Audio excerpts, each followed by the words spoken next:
Cerberus is probably the most tactically minded faction that you'll fight in multiplayer and in single player. They'll use cover a lot more, try to smoke grenade to move up. They do have a lot of slow pressure, but they can't offer the rapid closing that the Reaper faction can. My favorite enemy is definitely the Phantom. They just force you to constantly be on the move. If you're in cover, they run at you with their sword. If you're out of cover, they're pounding you with their palm blaster.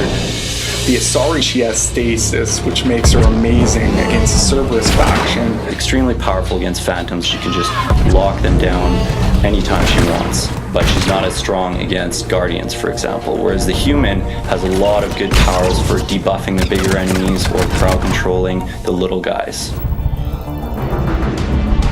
When you're fighting Geth, you have the troopers that are trying to close with you, put punishment down, but you also have pyros and Geth hunters covertly moving in on your location. So the most dangerous enemy on the Geth faction is the Geth Prime. He can spawn turrets, he can spawn combat drones.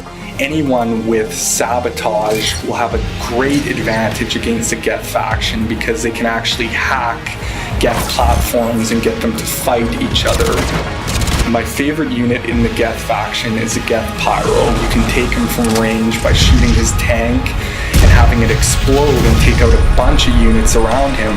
So spatial awareness is extremely important when fighting the Geth.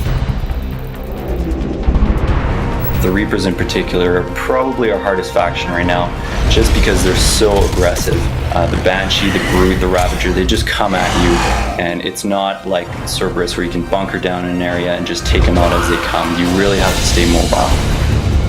As a designer, I love to see enemies that are big, vicious, that get in your face and cause all kinds of problems.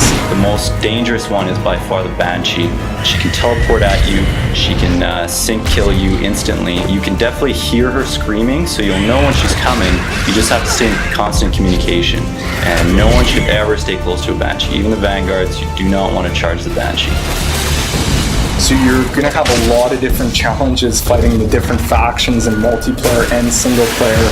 So good luck.